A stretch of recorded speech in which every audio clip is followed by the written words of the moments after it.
But when you were back in high school, did you ever imagine you were going to get there? Like when you were at YVC? Honestly, I thought I'd be a little farther than this right now. Oh, okay.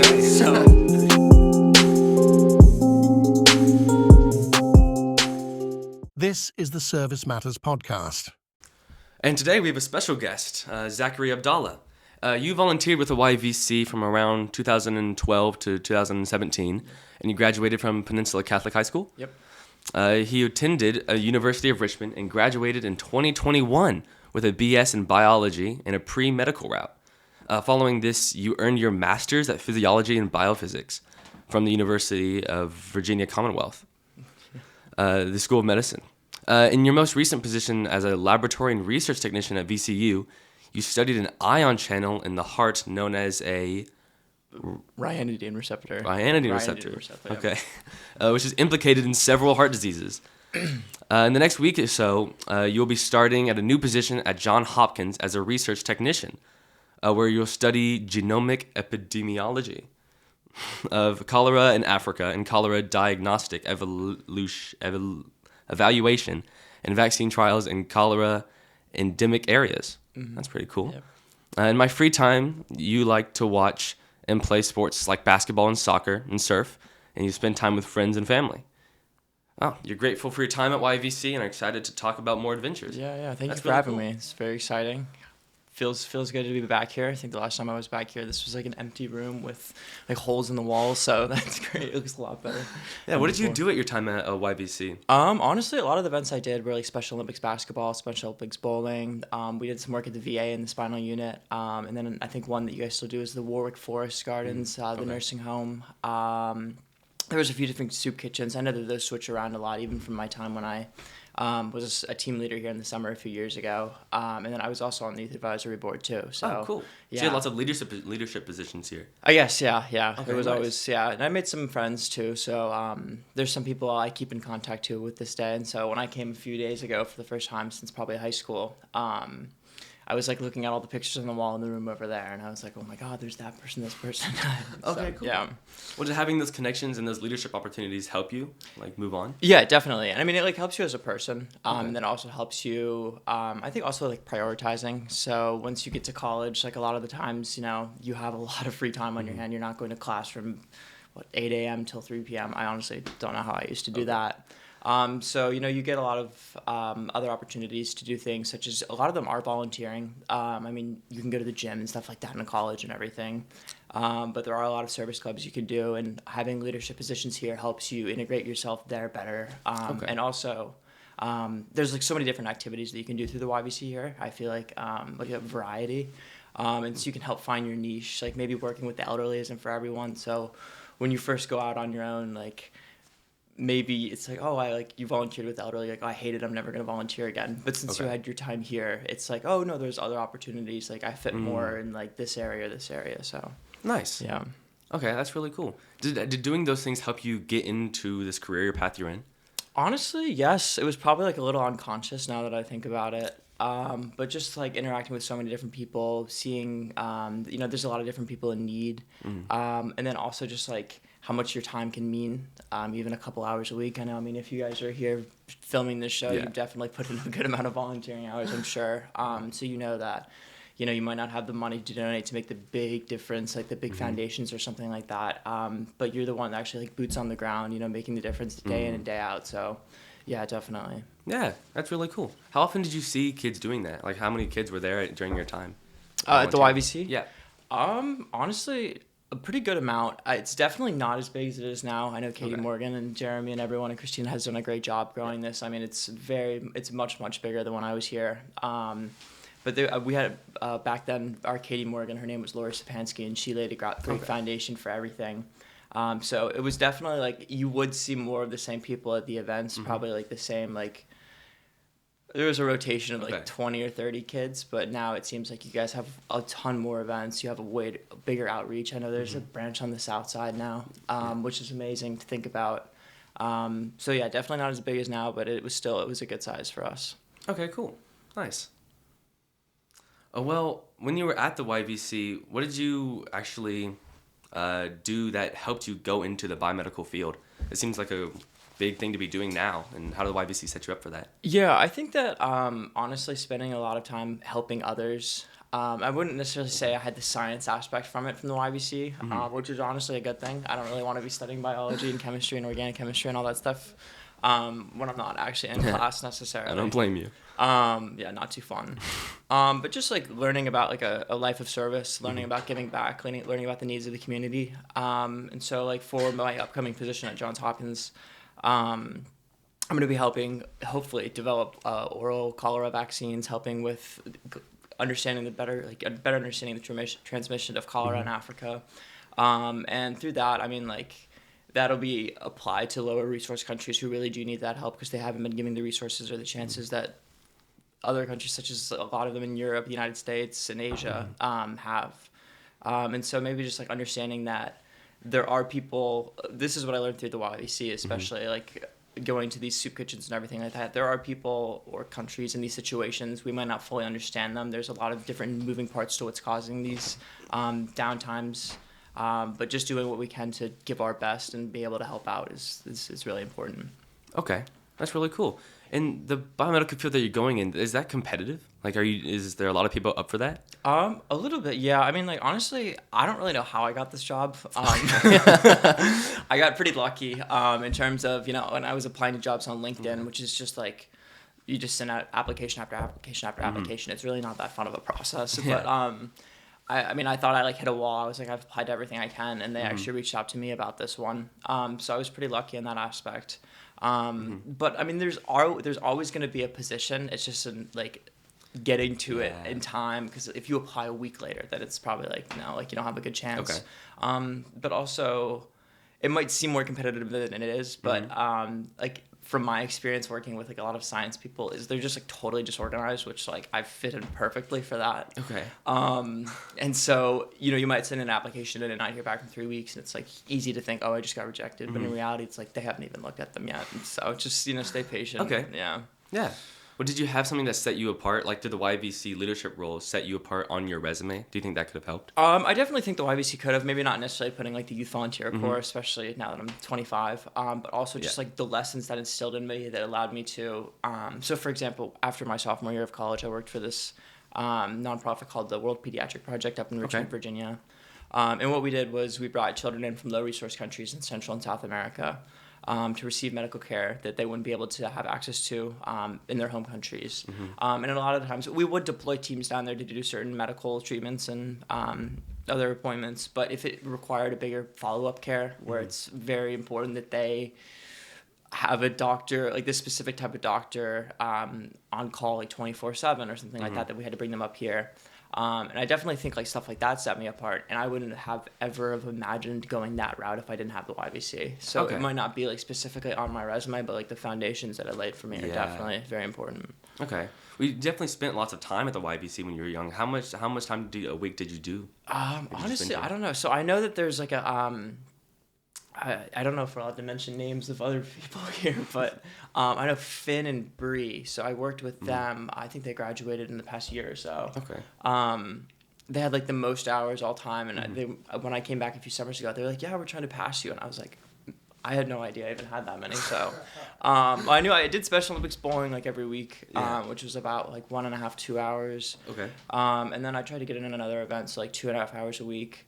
I mean, as you get like into high school, like I'm sure you know, I started a little earlier in middle school, and so I kind of got a little bit of a head start in terms of I didn't have practice every day after school. Okay. It was only like a few days, so I was able to get to certain events, but I would say probably like 3 to 5 hours a week. Wow. Okay. Yeah. Nice. One thing I was going to say, Zach, don't say the YVC, just say YVC. Got it. Okay. Oh, and I had a question for you, Zach. Yes. When you think about those, you were talking about those skills and things that you use. What are some of the skills that you think were so valuable, or maybe some qualities that you say, I mean, these ones are things that set people apart in the medical industry or in other industries? Yeah. I definitely think persistence is one big thing. I think a lot of the times, especially, you kind of start getting this feeling a lot of the times where it's like, oh, there's people applying from, they have the Ivy League stamp on them, they went to these schools and stuff like that. And you really learn that if you just keep going, if you if you just have a great work ethic, if you really just keep going at a project, if you keep hammering away, if you show that really nothing's going to stop you until you get the final result, or there is no final result, it's definitely really important. But also having a patience and being organized. A lot of the times, especially like in my field, like it's easy to do an experiment and then just kind of forget about it. Okay. So, having everything laid out perfectly. And so not only does that help when your boss asks you, how did this go 3 months ago, which they inevitably do. But also when I'm applying to these jobs after I want to look for something else, you have your results. And I mean, a lot of the times in science, like the end result is publishing a paper. And that does not always work out. Like if you can't prove anything new that hasn't been proven, then you're not going to publish a paper. So it's good to have a record of what you've done. So a patience, a sense of patience, organization, hard work. And then also, this is going to sound a little crazy, but I think a positive attitude, it can go a little farther than you would think. Not only for yourself, but for others. If they feel this sense of just, honestly, I hate to say positive vibes around you, then that's definitely something, I feel like people want to be around. I've had some coworkers who, whenever I step in the room with them, it like brings you down a little bit. Okay. So being able to elevate the workplace, being able to show that in, a brief interview or something like that is definitely very important. So making sure that, you're also, I guess you have your resume, but you also have to make them feel a sense of, that you know what you're doing and you're like a positive person to be around. Okay. You're clearly at a great spot in your career, and you're clearly going to do great things with Cholera and everything. But when you were back in high school, did you ever imagine you were going to get there, like when you were at YVC? Honestly, I thought I'd be a little farther than this right now. Oh, okay. So my ultimate end goal is med school. And right now I'm 25 right now, and so I was hoping that my plan was you go to college for 4 years, then you go to med school for 4 years, then you do your residency, and then whatever. Yeah. That clearly has not worked out for me. Okay. And honestly, I'm okay with that right now. I do have some applications into med schools, but with this new position I'm in, I'm literally thinking about withdrawing them because I think this is a great opportunity to really grow myself professionally, personally. And also, I think it's just going to be a great experience all around, being able to travel to these lower resource countries in Africa. I mean, for a couple of weeks at a time, I think would really be a big building experience for me. Absolutely. And sometimes I like look back and I'm like, should I be in med school right now? And honestly, I'm very happy with where I'm at. I think that all of us have a different path. If we have like too strict of a plan, like, I need to be doing this at this age, you really are going to stress yourself out a little too much, especially when things don't go to plan. Because one thing I've learned in life is things really never go to plan. It's about staying flexible and just trying to adapt to what the circumstances are. So a little bit of a different answer than what you were probably No, that was really good advice. Yeah. Do you have anything else you might say to high schoolers and middle schoolers who might be watching this for their future? Yeah, maybe don't box yourself in too much. Okay. So a lot of people are like, I remember I went to high school with some people and it was like when they're 15, like they knew what they wanted to be, and then you get to college and you find other things. So I would say, keep open mind with like what career you want to go into. College even isn't for everyone. People go to trade schools, people work different jobs. Just making sure that what you're doing makes you happy, makes you able to be, you do have to have a passion for it. I'm not saying you have to love your work necessarily, but making sure that at the end of the day, you're happy with what you do and it's able to provide you with something. But yeah, just make sure, it's important to try a variety of things. So I went to college at the University of Richmond. It was a liberal arts school. So you were able to take, your Englishes, your maths, your sciences, your business classes. And I learned that I really did like a lot of classes, and I also really hated a lot of classes. Yeah. And so, I was thinking about business when I first came in, and I absolutely hated economics. I absolutely hated micro and macro. Okay. And that's something I feel like a lot of people do and a lot of people like. So it was like kind of a surprise to me. And so, just making sure that I was like, okay, this isn't for me. And then, okay, I took this English class. I hated that even more. I'm not going to lie. But, Okay. just keeping an open mind and just, make sure that it's good to try a variety of things out before you really set your mind to something, because it's a big decision to make. So, Okay. Yeah. I have a question too. Yes. How did you deal with like not reaching the goals you had kind of expected to reach, or following your plan exactly? How did you kind of like accept that and then move on to something different? Yeah, it's definitely something I struggled with at first. I would say the first piece of advice I have is to love yourself, because if you don't, you're really not going to be able to better yourself in any way, because you're always trying to fix something that necessarily doesn't need to be fixed. it's about realizing that, first of all, social media is something that I would definitely say, like, we always compare ourselves to someone on there. Like, you open social media, this person's on vacation, this person, they got accepted, I guess, like, you guys are still in high school, but they got accepted to this college, stuff like that. Like, I haven't heard back from them yet. I feel like that kind of plays into your mental a lot. And being able to kind of put that to the side and say, everyone has their own path, and kind of just being happy with where you're at, And I think kind of the YBC does help with that a lot, in terms of, you see other people in the community, you see how fortunate we are to be able to give this time. Yeah. So just being happy with what you have, making the best of the situation you have, and realizing that, it might not go exactly according to plan, but you can figure it out. You will figure it out, no matter how much it is not fun sometimes, but you will figure it out. So just staying persistent, always adapting.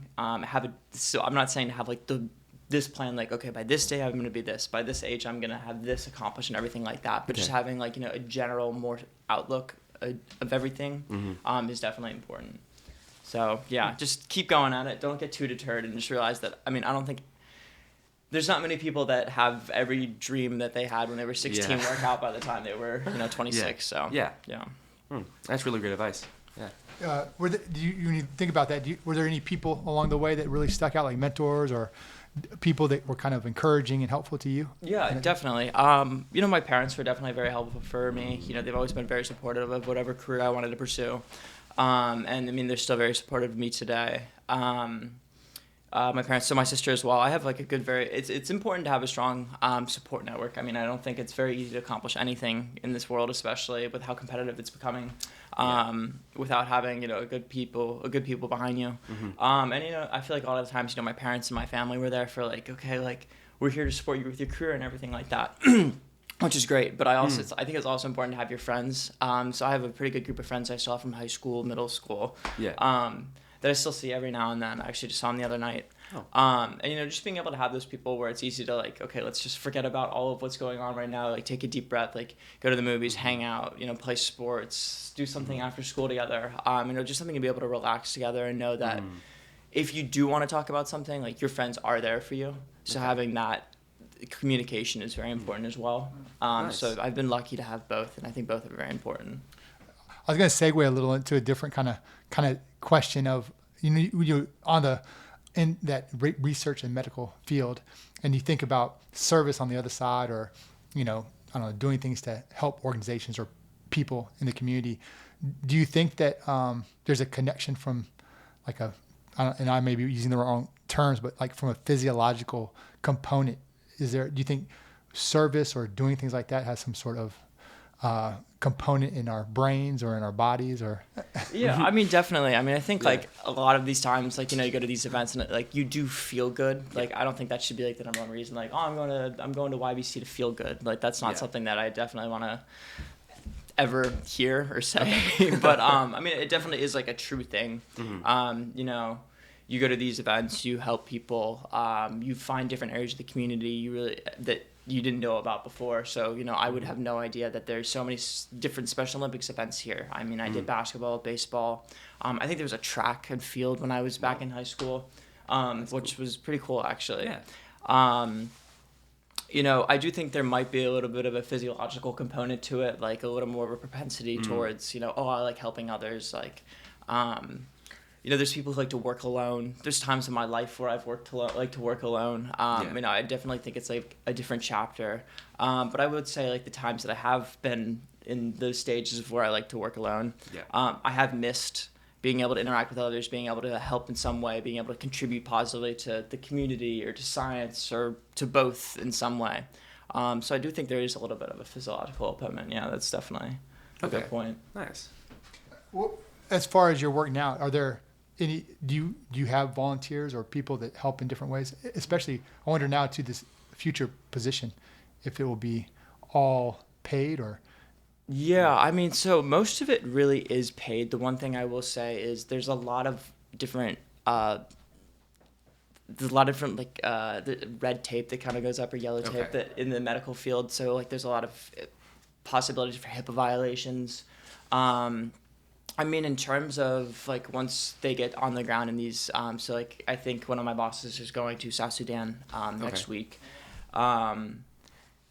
there's people on the ground that help them there in terms of organizing and the community aspect of it, making sure that, okay, like, hey, these people are coming to town. There's an opportunity for this trial, or there's an opportunity to get tested. Okay. But in terms of the medical field, like, there's a lot of restrictions on what you can and can't do. And then also, I mean, a lot of the time, I'm not going to lie, even I'm lost about what I'm doing. So it's really hard. Not many people are willing to volunteer this, like, information and this knowledge. Most people just want to get paid for it anyway. So there is a little bit of a, Yeah, well, when you were volunteering as a high schooler, do you think you had a great community here? Like, were there a bunch of friends you had and it was just very welcoming? Yeah, definitely. I definitely think that I had a great community. I really liked my time. So I went to middle school at Trinity Lutheran, down by the shipyard. And I loved that school. I moved there in the 7th grade, and my best friend from middle school is still one of my best friends to this day. That's nice. Yeah, he's a good guy. And, he used to come to Special Olympics bowling with me, too. So that was once we started volunteering with YVC. I had, like, a little bit of a group of friends from Trinity. So that's actually, and it's still one of the groups I talk to today. So, yeah, and then, I went to Peninsula Catholic after that, and it was a kind of, like, from middle school, some people went to this high school, some people went to whatever, but a good amount of my friends ended up going there as well. Yeah. So, yeah. Okay. Yeah. Yeah, because you have a lot of parents and kids who join because it's a great community and the kids can be doing some great stuff and fill their time. Would you say that's a good reason to be joining? Yeah, definitely. I mean, I think there's a million reasons why you should join YVC. Yeah. Honestly, I loved every second of my time here. I had a lot of memories. A lot of the times I never realized that volunteering could actually be so much fun. It's about what you make about the time, and what you also take from the time. So if I don't know about what you guys are doing at 10 p.m. today, but I'm going to Bluebird Gap Farm. And some people could say, I think it's like 40 degrees outside right now. But I think more than anything, it's just an opportunity to, I like to see the animals. I know that how much of that farm has an impact on the community, how much kids really like coming to see it. Yeah. From when I did my summer of service or whatever as a team leader, you would see other families come in and be super excited to see, the new structure for the cows or whatever they may have there. So yeah. That's really nice. Really nice. I think that's interesting too. Of you're talking about taking advantage of the time, and I think that's important too when you're in like kind of demanding fields like medical. How do you kind of do that and take advantage of the time that you have with with service, with your goals in the medical field, and other aspects of your life? Yeah, I'm not gonna be honest. I'm not gonna lie to you. I haven't fully figured that one out yet. I think that something that's important with that is it's always a work in progress. So you could always become more organized. You can always get better with how you spend your time. But I think that it's also important to weigh kind of what matters to you. So, first when you start living on your own, you have all this free time. It's like, do I just sit on the couch after work? You learn really quickly that that's like incredibly boring, it's just not productive. And so it's definitely important that you stay active in the community, or even just stay active with yourself, keeping up with working out, keeping up with your diet, making sure that you're being healthy. And a lot of the times, we think of being healthy as just a physical thing, like go to the gym or eat, whatever. But it's also definitely a mental thing. So being able to keep up with what makes you happy and also being able to give back. And like we said earlier, like it could be a physiological thing, giving back, makes you feel good. And for me, that is a thing, and I do like to give back. So making sure that, you're healthy in all different aspects of life is really important, and making, if this is something that really does matter to you, if this is something, that your parents aren't forcing you out of bed on a Saturday morning to do, I think it's something that's important to stick with. And, I remember when I did the summer of service a few years ago with YVC, someone asked, we go to all these different events in a week. What if we find one event we like and we never come back and to YVC? We just stick with that. And I remember Katie Morgan answered back, and she basically said like, good, like that's our goal isn't to have you with us all the time. It's for you to find your passion in the community, for you to find this love for all these different events. And I think that's something that carried on with me as I lived in Richmond on my own for a few years, or as I moved to Baltimore and lived on my own for a few years, just making sure that this matters to me. Yeah. I don't have to have some organization necessarily. It's great to have an organization like the YVC, but I don't have to have this structure in place. I just want to go out and help the community in some way. And I think that's one of the really big messages about YVC, and what they really want you to take from this is that just being able to give whatever time you can, or being able to give any way back to the community is something that's really important, has a big impact. And I mean, that's something that I think you guys have seen for a couple of years now. And hopefully, I mean, you'll continue to see how important it really is that structure or organizations like YBC are here in the community. Okay. Yeah. Well, that's great information. I really like that. I think that's something we focused on really this year is like the connection piece of it too, of how to make connections with people in the community and, you know, alumni like yourself and that kind of that social capital of you're not alone. The mental health side of it too of, you know, look, you know, we're in this together. I think service can really connect people. You talk about the friendships you form through it and, you know, that's it. Like, how do we bring these people and connect them together in things that are, you know, relevant and worthwhile now? So, I mean, you definitely illustrated that. I was going to go ahead and I think we'll ask the question of, you know, well, we always do the service way. So, you know, we think about service. What is service? What is the service way to you? Yeah. And honestly, like I said, when I was 16, when I was 17, I had a different plan for where I'd be at in life right now. And one of the big things about the YBC is you guys don't have, or if you do, that's amazing. You don't have the hundreds of thousands of dollars to donate. Yeah. You don't have money to start these foundations and everything like that. You know, at this point, a couple years removed from college, you know, I don't have the big 6-figure salary job right now. I kind of went the different route for up until I go to med school. So I think the service way is always looking out for like the community, looking out for those around you, and understanding that, you know, a lot of the times you thought like, oh, I'd be at this point at my age, and you know, I personally am not where I wanted to be, which I talked about earlier. Like that's obviously okay, but realizing that you always have something that you can give, you always have something you can offer to the community, you always have something that you can brighten up someone's day with. That you know, you could. It doesn't even have to be like something like Bluebird Gap Farm. Like you don't have to build this big structure to make someone happy. You know, you can make someone smile. You can hold the door for someone. Yeah. You know, even just like the little things that are really important. But also realizing that the big things that you're capable of doing too. You know, so for example, like I don't have a foundation. I don't have the Bill Gates and Melinda Gates Foundation. But I'm able to hopefully share my story and give back in some way and hopefully inspire or make someone realize how important their small acts are every day. And so, yeah, I think it's really important just to realize how little effort it can take to really make a big impact in your community, and how it's all about consistency more so than just one big act. It's many small can really have a really big impact as well. So, yeah. Nice. Yeah, that's great, man. We appreciate you. Appreciate your time and, I and really setting an this example. was fun. This was a lot of fun. So thank you guys. Yeah, thank you. Yeah, setting an example for these guys here and the youth that we have a part of our program now. So thank you very much. Appreciate your story and your time, and we thankful you're back. So yeah, me too. Yeah, for a week here and, you know, helping out at Blue. Yeah, I think he's doing about 4 service projects, 5 maybe over the course of his weekend when he's back. So he's definitely taking advantage of his time. And we appreciate it. So thank you. This is very helpful. Thank you guys. Yeah, and good luck with everything. So yeah, nice to meet you. Nice to meet you too.